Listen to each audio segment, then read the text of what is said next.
Bonjour à tous, une nouvelle vidéo sur Seigneur des Anneaux, où je vais vous présenter cette fois-ci une vidéo un peu différente de d'habitude, parce qu'on va faire un open the box, et ben ouais, tiens, j'avais envie, sur le dernier paquet aventure sorti, les Mumakil, donc qui est sorti en français, le 3, je crois, mars.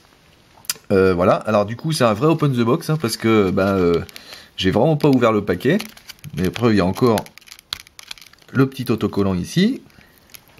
Ah.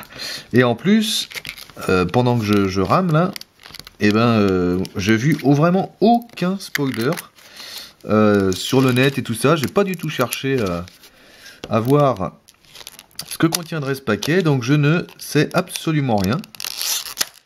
Du coup, vraiment, ça va être la découverte et on va voir ça ensemble. Donc, on regardera le scénario après et je vais ouvrir le paquet. Voilà. Et c'est parti. Donc je vais essayer de faire des commentaires. Hein. Je suis pas forcément un spécialiste non plus, mais enfin, je connais bien le jeu, donc on va essayer de voir ça. Et on commence par la première carte, le héros, qui est donc, je peux rapprocher peut-être. Ouais, remarque en même temps, c'est flou. Qui est donc Kaliel. Donc je ne sais pas du tout dans l'histoire de Seigneur des Anneaux ce qu'il représente, mais ça doit être... Donc 10 de menace, 2 partout en stats et 4 de points de vie. C'est un Arad noble. Vous pouvez dépenser des ressources de la réserve de Kaliel pour payer le coût d'allié Arad de n'importe quelle sphère. Ouais. Bon, c'est un peu l'équivalent des héros...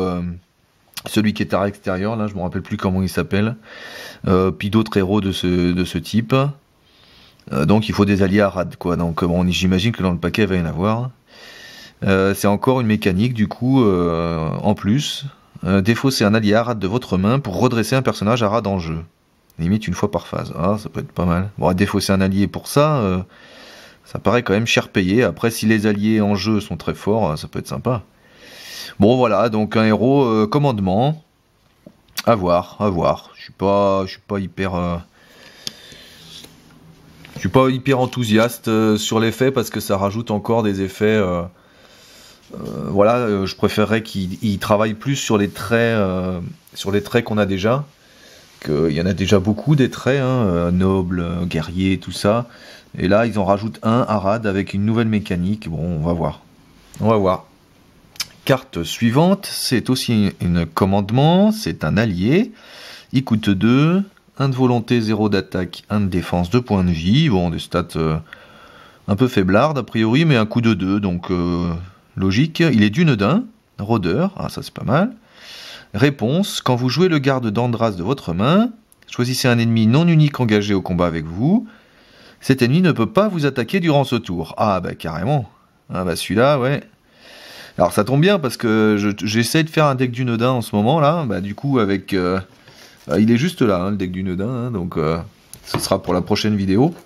Mais alors celui-là, il va direct dans le deck, c'est évident. Sa capa, elle est géniale, quoi. C'est un feinte, mais quand il arrive en jeu, quoi. Donc c'est une feinte quand vous le jouez, c'est ça, hein. Ah, faut que l'ennemi soit engagé avec vous.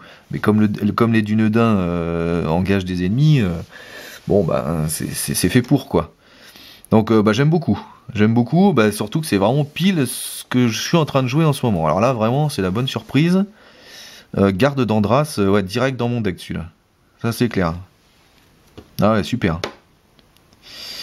Par contre, c'est que sur les ennemis non uniques. Donc généralement, les gros ennemis sont des ennemis uniques, donc à voir, mais enfin ça fait toujours une feinte quand l'allié il arrive, quoi.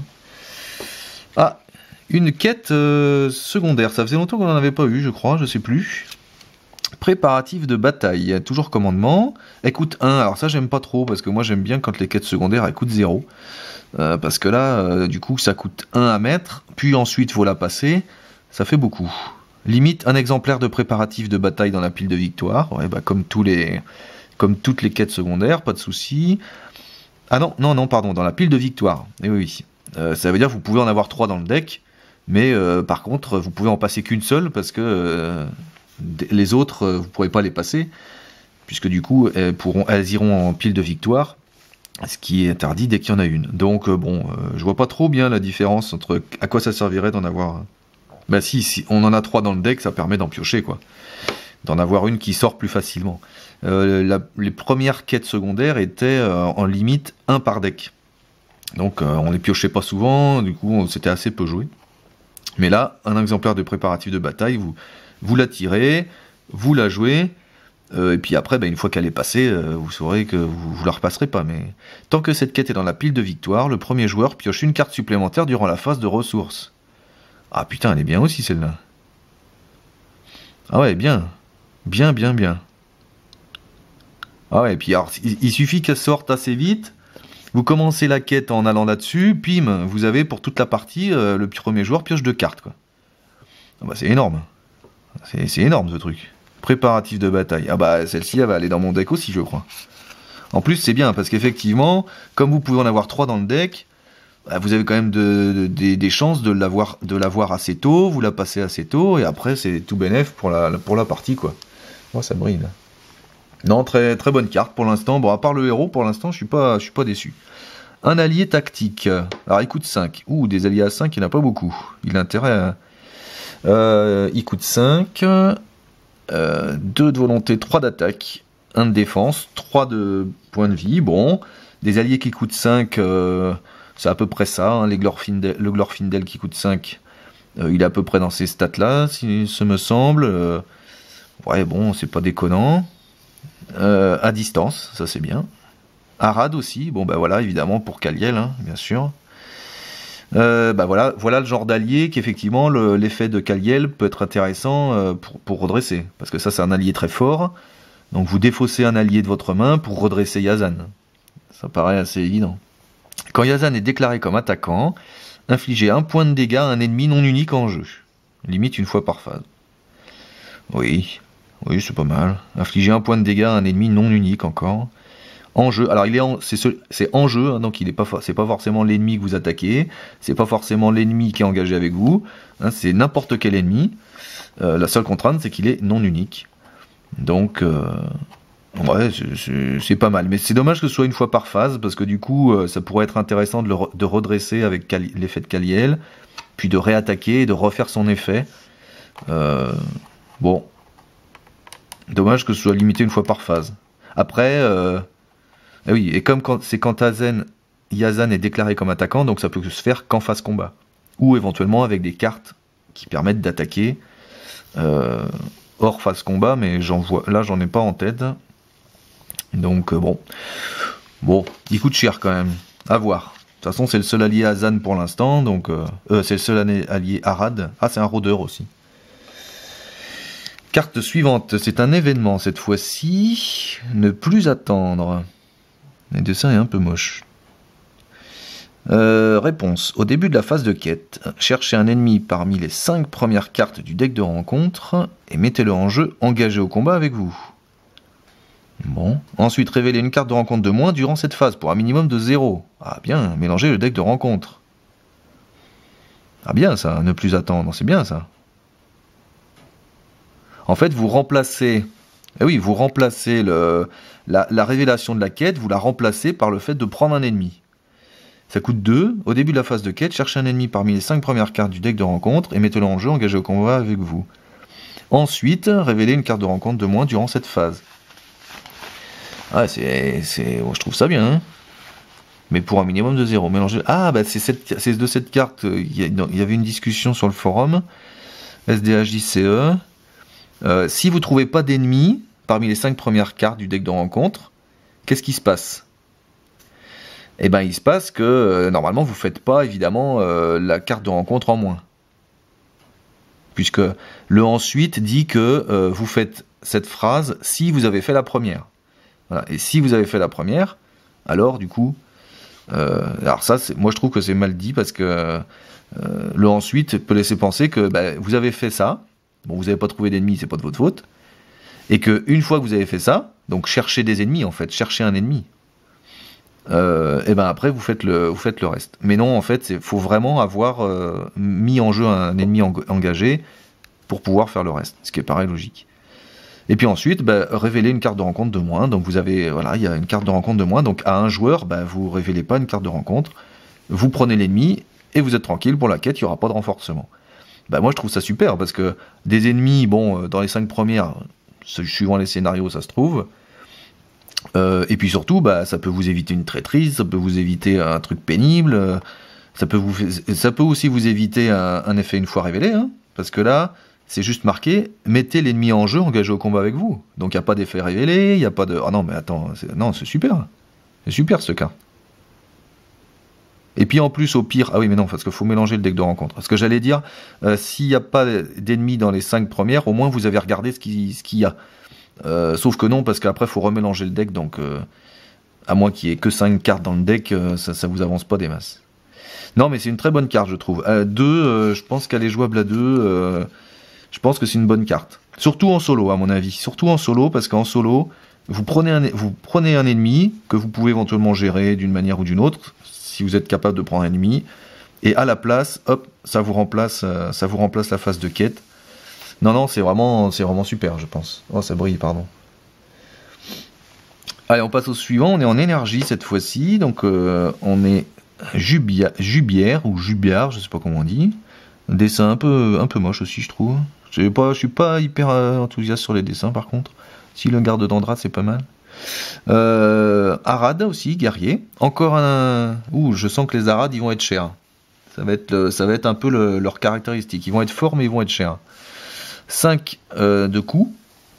Donc une volonté, 2 de défense, 2 d'attaque, 3 de défense, 3 points de vie. Bon, pour un énergie, c'est pas mal. Il est sentinelle, ce qui est bien aussi. Réponse, c'est la même. Quand Jubert est incliné pour défendre, défausser une carte ombre qui est face cachée d'un ennemi non unique. Pas mal. Limite une fois par phase aussi. Alors là aussi, vous défaussez une carte ombre d'un ennemi, ça peut être un ennemi engagé, ça peut être celui qui défend, qui est en train de défendre, ça peut être un ennemi ailleurs, engagé avec quelqu'un d'autre, donc non, c'est pas mal, c'est bien. Bon, il défend à 3, donc il peut quand même survivre, surtout sans carte ombre, puisque dès qu'il est incliné pour défendre, en fait, vous pouvez défausser la carte ombre de l'ennemi qu'il est en train de défendre. Donc du coup, voilà, il défend à 3, il n'y a pas de carte ombre, c'est nickel. Imite une fois par phase, là je trouve pas ça déconnant. C'est un tison enflammé à chaque fois qu'il défend, grosso modo. C'est voilà. Non, c'est assez puissant quand même. Elle est bien. Bon, elle coûte 5, mais ouais, il y a moyen là. Là, il y a moyen de faire quelque chose aussi. Non, à mon avis, c'est une bonne carte aussi. Très bonne carte.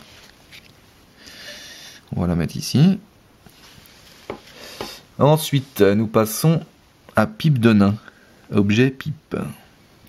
Attacher cette carte à un personnage nain, on s'en serait douté. Limite une par personnage, oui, bon. Un personnage nain, donc n'importe quel nain. Réponse, quand une carte est défaussée du sommet de votre deck, inclinez la pipe de nain pour placer cette carte sous votre deck. Ouais, alors là, comme ça, à froid, je vois pas bien l'intérêt. Bon, il y a des cartes qui défaussent du deck. Emery, il y en a d'autres. Maintenant, la mettre sous le deck, est-ce que ça vaut le coup de payer 1 pour ça?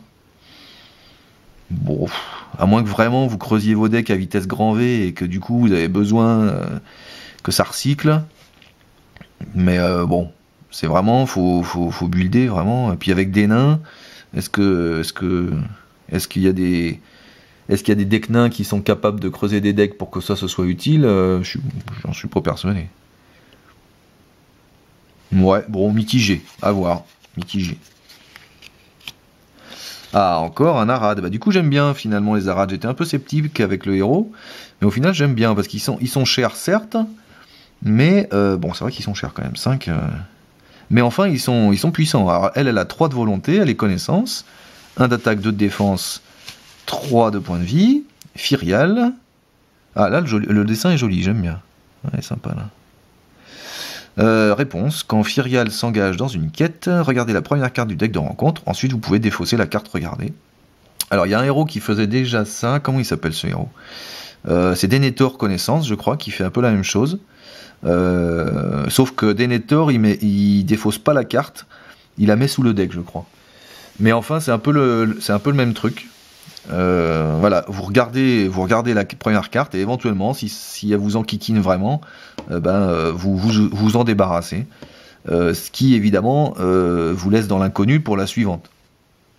Mais vous pouvez défausser la carte regardée, vous n'êtes pas obligé. Donc si elle vous arrange ou si ça vous pose pas trop de soucis, et ben hop, vous savez ce qui vous arrive et vous pouvez gérer la quête en fonction.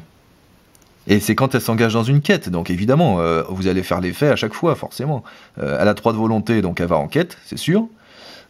Donc c'est un effet très bien, parce qu'il concorde avec la carte. Vous n'êtes pas obligé d'incliner. C'est pas à la place d'aller en quête, hein, c'est une réponse. Donc non, c'est vraiment une très bonne carte encore, c'est sûr. C'est très bon. Parce que Enamars Chantrivière, par exemple, son effet, c'est qu'il faut l'incliner. Donc ça veut dire que vous jouez pas Enamars en quête, vous jouez Enamars pour faire son effet. C'est-à-dire regarder la première carte. Et en plus, Enamars, évidemment, il la défausse pas. Bon, il coûte 1, c'est pas du tout pareil. Mais elle va en quête, et du coup, vous faites ça. Donc, c'est nickel. Alors, comme normalement, vous engagez en quête tous les personnages d'un coup, est-ce que vous avez le droit de regarder la carte avant d'avoir engagé les autres? Non. Normalement, non. Mais enfin, à plusieurs joueurs, à plusieurs joueurs aussi, parce qu'on fait toutes les réponses à la fin, normalement. Donc du coup, c'est un peu dommage. Ça aurait été bien que... Mais bon, c'est jouable. C'est une très très bonne carte. Ouais, vraiment, les alliés Arad, là, ils sont sympas. Hein. Je les aime beaucoup, pour l'instant. Après, ils sont chers. Hein. Donc... Alors, nous avons un événement maintenant. Un événement connaissance.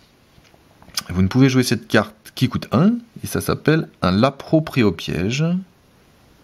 Encore un dessin un peu mitigé. Vous ne pouvez jouer cette carte que si vous contrôlez un personnage unique ayant le trait rôdeur, et un autre personnage unique ayant le trait guerrier. D'accord, bon, des rôdeurs et des guerriers, ça se trouve.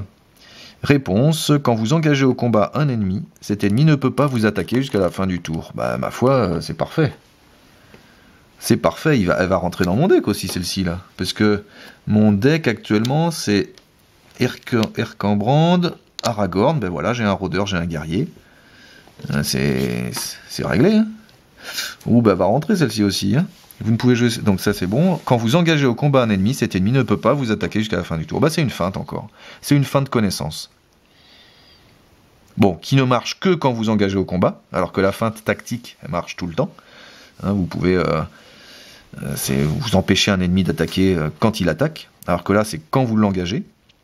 Mais c'est très bon, c'est très très bon. C'est très très bon. Parfait, une feinte connaissance. Bah disons, depuis le temps qu'on en attend celle-ci. Et enfin, la coiffe de Kaliel. Ah bah voilà, le coup classique. Hein. Donc il y a un héros et il y a un attachement pour ce héros. Hein, comme on a connu ça avec Galadriel et son anneau, on a connu ça avec Elrond et Vilya, on a connu ça avec Círdan le Charpentier et Narya, je crois, je sais plus comment il s'appelle, ouais, Narya, je crois, son anneau, qui s'attache aussi à Gandalf. On a connu ça justement pour tous les attachements de Gandalf, hein, le bâton de Gandalf, etc. Et ben là, on a une coiffe de Kaliel. Donc, qui va aller sur Kaliel, c'est un artefact objet. Attachez cette carte à Kaliel, restreint. Chaque personnage Arad gagne une volonté. Ah bah d'accord, déjà, Firgal il est à 4, Yazan est à 3. Nickel. Restauration, action. Inclinez la coiffe de Kaliel pour mélanger dans votre deck le premier allié Arad de votre défausse. Je comprends mieux. L'effet de Kaliel. Bah oui. Parce que défausser un allié Arad de votre main pour redresser un personnage Arad, comme on peut le récupérer, enfin on le récupère pas tout à fait, on le mélange dans le deck, mais enfin ça veut dire qu'il n'est pas perdu, quoi. Donc le sacrifice est quand même assez limité. Donc bah oui, vous jouez Kaliel, vous posez un ou deux alliés Arad, vous en avez en main. Quand ça urge, vous avez besoin de redresser un allié, hop, vous défaussez un allié Arad de votre main, il arrive en défausse. En fin de tour, vous inclinez la coiffe et vous avez récupéré votre allié défaussé et vous le mettez dans le deck. Ce qui fait que vous pourrez peut-être le repiocher plus tard. C'est notamment avec ça là. Bon bah c'est bien aussi. Ça va bien avec l'effet de Kaliel, forcément. Bon, il s'attache qu'à Kaliel. Ça c'est dommage, évidemment. Donc si vous jouez Kaliel, bah faut jouer cette carte, fatalement. Eh bien, ma foi, j'aime bien ce paquet. Qu'est-ce qu'on a comme très bonne carte? Bon, le héros, faut voir, mais avec sa coiffe, ça peut être pas mal. Mais surtout, les alliés Arad, hein, qui sont très chers, mais qui sont puissants. D'ailleurs, qui peuvent se jouer sans Kaliel, hein, parce que cet effet-là, il est génial, même s'il n'y a pas Kaliel en jeu. Hein, cet effet-là aussi, voilà, il est sentinelle en plus. L'effet de Yazan est peut-être un peu moins puissant, mais voilà, c'est 3 alliés qui peuvent tout à fait se jouer dans des decks normaux. D'ailleurs, je pense qu'ils vont intégrer très vite mon deck Gandalf avec allié unique, hein, parce que dans ce deck, c'est le deck que vous avez vu jouer sur mes dernières vidéos, hein, avec Éowyn, Gandalf et Elrond. Parce que dans ce deck, ma foi, la plupart des alliés, je les paye pas, puisque je les joue avec Villia. Donc elle arrive, c'est nickel, elle lui aussi. Je crois que je vais me lâcher. Hein. Tiens, d'ailleurs, j'ai sous les yeux Glorfindel, là, je voulais comparer les stats. Ah ouais, non, Glorfindel est un peu meilleur quand même. 3 et 3, 6, 7, 7 et 4, ça fait 11. Elle est là. 3, 4, 5, 6, 6 et 3, 9. Ouais, 2 de stats en moins quand même, pour le même coup. Et lui, 3, 4, 5, 6, 6 et 3, 9. Pareil, ils sont tous à 9. Hein. 3 et 3, 6, 7, 8, 9. Ah oui, ils sont un peu moins bons par rapport à leur coup. Ils sont un peu moins bons que les alliés à 5 qu'on avait déjà. Comme Glorfindel. Est-ce que j'ai d'autres alliés à 5 quelque part? Non, je crois que... Ah si, j'ai peut-être... Bah non, les autres, ils valent 4. Non, je crois que c'est le seul... Ah si, j'ai 5, j'ai Gildor, là. 3 et 3, 6 et 3, 9, 10, 11. Ah non, ils sont un peu moins bons. Ouais, au niveau stat, ils sont un peu moins bons que les alliés à 5 qu'on avait déjà. Ouais, c'est un peu dommage. Donc peut-être à 4, ça aurait été bien. Voyons un allié à 4, ce que ça donne. 3, 4... 4 et 3, 7, 8. Ah non, les alliés à 4 classiques sont un tout petit peu en dessous. 3 et 3, 6, 7, 8. Alors que eux, ils sont à 9. Mais bon, ma foi, il n'y a que du bon quand même, je trouve, dans ce paquet. J'aime bien parce qu'il est thématique aussi. Ça, c'est sympa. C'est-à-dire que, bon, voilà, c'est tourné autour des attaques ennemies des ennemis qui n'attaquent pas, hein, ou des ennemis en tout cas, donc avec ne plus attendre. Les 2 effets, là, je sais plus lequel est lequel. Là. Ah oui, celui-là qui fait qu'il attaque plus, celui-là aussi. Voilà, c'est clair. Moi, j'aime bien. Dans mon deck, là, c'est sûr, dans mon deck actuel, elle rentre, ça c'est quasi certain. Lui, il rentre, c'est sûr. Peut-être elle, parce que elle, piocher 2 cartes, c'est juste ultime. Bon, faut être sûr de passer la quête assez vite, mais c'est ultime. Voilà, vous piochez 2 cartes tout le tour, quoi. Bon, après, le héros, faudra builder autour, hein, bien sûr. Ah oui, j'avais pas vu je me rappelais plus qu'on pouvait dépenser des ressources de la réserve de Kaliel pour payer le coût d'allié de Arad de n'importe quelle sphère. Donc vous mettez Kaliel, un intendant du Gondor, bon il attaque, il met 3, bon ceci dit il coûte 5 quand même. Hein. Et puis vous pouvez faire venir cela. Bon, et ma foi, voilà pour ce petit Open the Box. Ah si, on va regarder vite fait les cartes du scénario, moi j'aime bien. Alors, coupez la vidéo ici si vous voulez la surprise du scénario. Moi j'aime bien regarder avant, notamment les illustrations. Alors c'est vrai qu'au niveau illustration, je suis un peu déçu. Si celle-ci est jolie, j'aime bien. La coiffe est pas mal aussi. Lui, bon, ça va, c'est du classique Seigneur des Anneaux. Lui est pas mal aussi, lui ça va. Alors lui, par contre, elle, je la trouve atroce. Elle aussi, là, je la trouve très moche. Elle, pareil, je la trouve excessivement moche. Lui, bof. Et Kaliel, bon, pas génial. Alors, vite fait, on va regarder un petit peu. Alors, il y a un nouvel effet capturé, déjà. Donc, des objectifs. Oula, des éléphants. Oula, vache. Mumac sauvage. Bon, déjà, ça donne le ton. 6 d'attaque, 9 de points de vie. Indestructible. Bon, ça doit être... immunisé aux effets de carte des joueurs. Ne peut pas recevoir plus de 3 marqueurs de dégâts par tour. Ouais, bon, faut 3 tours pour le tuer. Oh là là là là là là, mais il est atroce celui-là. Oh, et puis il y en a plein. Hein. À la fin du tour, le joueur engagé au combat avec Mumac sauvage doit choisir entre soit le renvoyer dans la zone de cheminement, soit il attaque. Ah punaise. Il est violent celui-là. Immunisé aux effets de carte des joueurs. Bon, est-ce que ça veut dire qu'il peut avoir des attachements? Ça, j'en sais rien. Ah, un tigre. 0. Il peut pas être engagé intentionnellement au combat, en même temps avec 0. Bon, lui, il est entre guillemets un peu plus raisonnable. Enfin, 4. Un gorille. Ah, voilà. Ça commence à être un peu mieux, là. Grand singe territorial gagne X menaces, X attaques. X étant la menace du lieu actif. Ouille. Et il n'y a que des ennemis dans celui-là.